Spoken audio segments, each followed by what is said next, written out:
All right, so move on to the next segment. I'll be sharing my thoughts on the huge blockbuster trade between the Phoenix Suns and the Houston Rockets that had superstar, one of the greatest scorers of all time, Kevin Durant, a part of this massive blockbuster trade in the Western Conference. So a few days ago, we saw the Phoenix Suns trade Kevin Durant to the Houston Rockets. In exchange, the Houston Rockets traded Jalen Green, Dillon Brooks, a 2025 first-round pick, and 5 second-round picks to acquire Kevin Durant and his services in Houston for the next following years. So I'll be sharing my thoughts on this big, massive trade. Honestly, I think this is one of the trades where we have to say both teams won in a way, in a great way. I think the Houston Rockets just got completely better from this trade, though. And the Rockets needed a superstar to take the next step forward. Whether you like it, the trade, whether you hate the trade, we all said they need to get a superstar there this summer. Whether it was going to be Kevin Durant, Giannis, or somebody else. But it ended up being Kevin Durant. And the Rockets truly have a true number one scoring option. If they had a true number one scoring option, we don't know what could have happened in the playoffs, because they would have got past the Warriors in the first round. We want to know what would have happened with a true number one scoring option. They lacked that in the playoffs.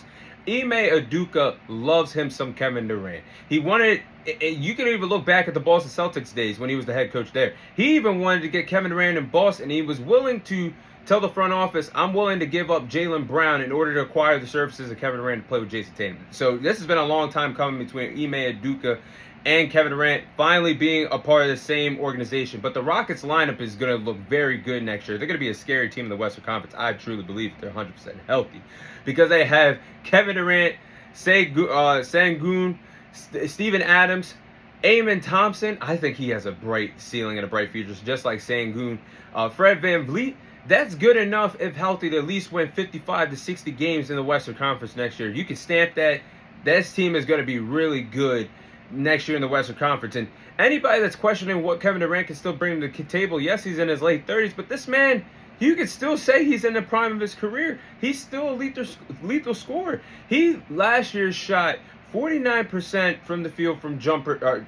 He shot 49% from jumpers last year in the league. 53% from mid-range scoring. Rockets were so good last year, and they were the second seed in the Western Conference, and they lacked in those categories I just said: percentage in jump shots, percentage in mid-range shooting from the field. Now you just get a not number one wide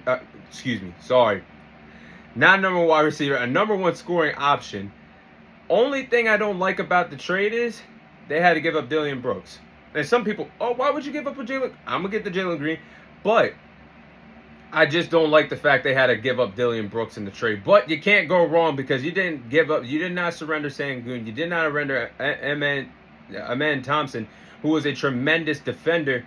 But Dillon Brooks, he had that energy, that clapback energy, and was a good defensive piece for the Rockets. They're going to miss his services. But there could be a player that could replace his services during the free agency. I'll share my prediction for a different date and a different time. But I do believe there's a player that could be very good coming off the bench for the Houston Rockets that could really love his services and could be a wild card. So I'll say that for a different day. But I've been skeptical about Kevin Durant his entire career.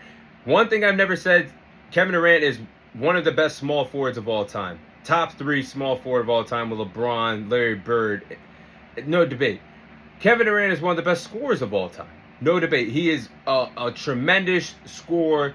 Can defend. He can attack you in the paint. Your best defender in the paint. Great mid-range shooter. Great three-point shooter. Great free throw line shooter. He is one of the greatest of all time. The only thing I have always said about Kevin Durant is how he went about it, and his legacy will forever be tarnished in my eyes, based off of you ring chasing the wrong way, joining the best regular season season record team of all time in the Golden State Warriors. When they were 73-9, you went there in the summer of 2016 and you did it the wrong way. I've always been skeptical about his career. I will say this though about Kevin Durant. What happened with the trio of Kevin Durant, Devin Booker, and Bradley Beal, you can't blame anybody. Well, you can blame Bradley Beal, but you can't blame Kevin Durant and Devin Booker for the situation that happened in Phoenix. Because the situation that happened to Phoenix, they gave up so much assets, so much draft picks, so much depth to get players like Kevin Durant and Bradley Beal in town, to the point where the trio was just unable to ever compete. Ever compete. Because you had a part-time Bradley Beal in and out of the lineup with injuries. You had Kevin Durant and Devin Booker have to run their legs down to the ground, playing 30, 35 plus minutes a game, a night in playoff series with no depth, no size to lean on. Hey, I can't blame Kevin Durant for that situation in Phoenix. I think it's good that Phoenix moved away, and I think that's Kevin Durant can spend his last years of his career, probably in the last 2 to 3 years elsewhere in his NBA career. But looking at the Suns, I do believe this was a win for the Suns in a way. Not the best win, but this is why I'm saying I think both teams truly won this trade.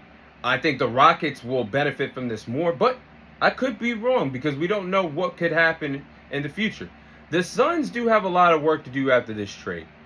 I believe that they are in a good spot after this trade, after giving up Kevin Durant. They now have Jalen Green, Dillon Brooks, a 2025 first-round pick for the NBA draft, 5 second-round picks.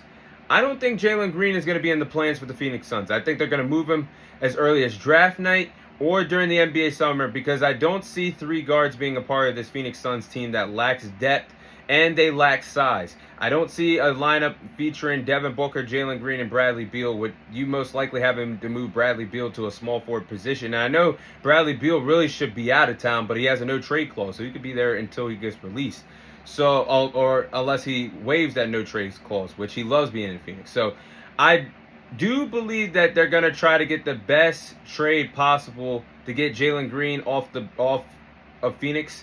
I think they're going to cash in on that 10th pick. If Derek Queen slides in the NBA draft, power forward from Maryland, that could be sweet for the Phoenix Suns' future. These second-round picks, 5 second-round picks, they'll give them up in order to get some depth around the team.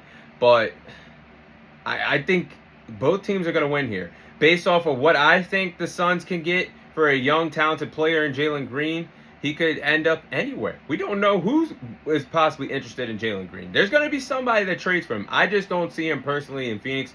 If Bradley Beal wasn't there, then yes, I could see him and Devin Booker playing together. But this is going to be crazy. And this is what makes the NBA offseason fun to watch and fun to pay attention to. But anybody that's thinking that Jalen Green shouldn't be out of town, let me tell you guys this. Let me get the microphone close. Let me tell you guys this. Do I think Jalen Green is a good player? Absolutely, yes. I think he is a good player. And he could have a bright future in the NBA. But the thing about it is, there was no number 1 scoring option on the Rockets. There was no superstar. And he had the chance to emerge as this superstar player. But he couldn't do it. And when the moment arose, when the moment was in front of him, they played the Golden State Warriors in the first round. It went to Game 7. And Durant, you guys can't tell me there was one game where you truly believe that Jalen Green was the future of the Rockets in that 7-game series. Game 1, 2, 3, 4, 5, 6, 7. You cannot tell me that man was, you looked at him and was like, wow, he's the face of the franchise. Wow, he's a clutch performer. Wow, he's going to be a difference maker for this team. No. And I had that feeling he was going to be the sacrificial lamb if they got a star there this summer. So, he's not the guy right now. He's not the guy, and he's not the guy until proven otherwise. And yes, players have to have the growing pains in the postseason. But you saw nothing was getting better for him throughout that series. And he wasn't having the best defense on. He wasn't getting pressed that bad. Bad shot selections, just couldn't find his offensive footing in the 7-game series. And that really determined the fate of Jalen Green's future in Houston. Again, a good player. But with Ime Udoka looking at what is possibly out there, what stars can I bring in? Can I bring in a Giannis? Can I bring in a Kevin Durant, who I personally wanted to coach for a very long time? If you had the chance to get a player, he had to be the sacrificial lamb. So, again, I think this could benefit both teams. The Rockets definitely are in win-now mode. If all goes well, they could honestly make a run in the West next year. And they're not done. NBA free agency is about to happen, so we don't know what moves they can make. But for the Suns, you got to deal the right players. You got to cash in on this 10th pick. You got to look up to possibly move up in the NBA draft tomorrow night. So we'll see how this plays out. But those are my thoughts on the massive blockbuster trade between the Houston Rockets and the Phoenix Suns.